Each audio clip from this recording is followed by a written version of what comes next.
వారి జీవన ప్రమాణాలు మెరుగుపడతాయనే దాని మీద గత వారం ఎన్టీఆర్ సుజల ప్రారంభోత్సవానికి వచ్చినప్పుడు చెప్పిన మాట మేరకు ఈరోజు వచ్చి పరిశీలించడం జరిగింది. దానికి ఎలా చేయాలా ఏమి చేయాలని అటు అన్ని శాఖల అధికారులు, రెవెన్యూ, హౌసింగ్, మున్సిపల్ అధికారులు అందరితో మాట్లాడడం జరిగింది. దాని మీద త్వరలోనే ఒక నిర్ణయం కూడా, మంచి నిర్ణయం కూడా వెలువడుతుందని ఆశిస్తున్నాం. ఇకపోతే ఈరోజు నెల్లూరు నగర వైఎస్ఆర్ కాంగ్రెస్ పార్టీ ఇన్ఛార్జ్ శాసన మండలి సభ్యులు చంద్రశేఖర్ రెడ్డి గారు పాత్రికేయుల సమావేశం ఏర్పాటు చేసి నారాయణ సార్ గురించి మాట్లాడడం జరిగింది. పాపం చంద్రశేఖర్ రెడ్డి గారు మరి ఏం విన్నాడో, ఎవరేం చెప్పారో, ఏం మాట్లాడుతున్నాడో తెలిసినట్లే. అయ్యా చంద్రశేఖర్ రెడ్డి గారు, మీరు గనక వినకపోతే పూర్తిగా మరొకసారి వినండి. నారాయణ సార్ గారు ఏం మాట్లాడాడో, లేదంటే మీకు ఎవరైతే పంపించారో వారిని అడిగి తెలుసుకోండి, లేదా మమ్మల్ని అడిగితే మేము చెప్తాం. నారాయణ సార్ గారు చాలా స్పష్టంగా చెప్పారు.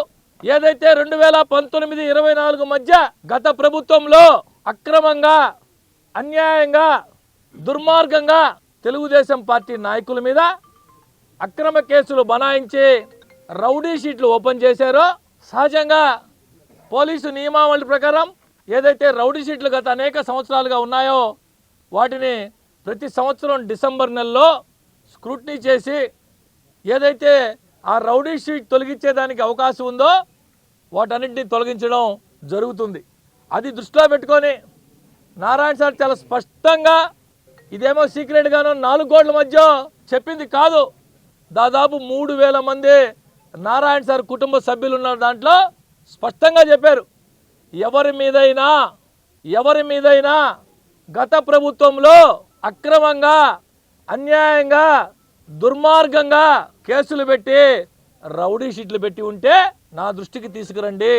స్థానికంగా ఉన్న మీ మన తెలుగుదేశం పార్టీ నాయకత్వం ద్వారా కావచ్చు, లేదంటే నారాయణ సార్ గారి కార్యాలయంలో పనిచేసే సిబ్బంది దృష్టికైనా తీసుకొస్తే నేను పరిశీలించి ఎస్పీ గారికి పంపించి ఎస్పీ గారి ద్వారా కూడా వెరిఫై చేయించి అవి నిజంగా దొంగ కేసులు అయి ఉంటే, తప్పుడు కేసులు అయి ఉంటే, దుర్మార్గంగా రౌడీ షీట్లు ఓపెన్ చేసి ఉంటే, కేవలం తెలుగుదేశం పార్టీలో తిరుగుతున్నారనే ఒకే ఒక కారణంతో వారి మీద అక్రమ కేసులు బనాయించి రౌడీ షీట్లు కానీ పెట్టి ఉంటే నేను ఎస్పీ గారితో మాట్లాడి అర్హులైన ప్రతి ఒక్కడికి కూడా న్యాయం చేస్తానని చెప్పారు.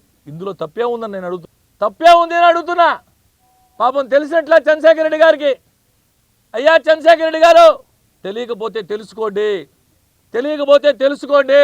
దుర్మార్గంగా తప్పుడు కేసులు పెట్టినటువంటి తెలుగుదేశం పార్టీ నాయకులు, కార్యకర్తలు మీరు ఏదైనా ఇబ్బందులుంటే ఆ నియోజకవర్గం నుంచి ప్రాతినిధ్యం వహిస్తూ రాష్ట్రంలో ఒక మంత్రి హోదాలో ఉన్న నాయకుడు తమ కోసం, తమ పార్టీ కోసం కష్టపడి పనిచేసి అన్యాయంగా పార్టీ కోసం పనిచేసిన దానికి అక్రమ కేసులు బనాయించుకొని రౌడీ షీట్లు పెట్టించుకున్న దానికి నేనంతా పరిష్కారం చూపిస్తా అంటే తప్ప ఎక్కడైనా ఉందా ఇదని అడుగుతున్నా.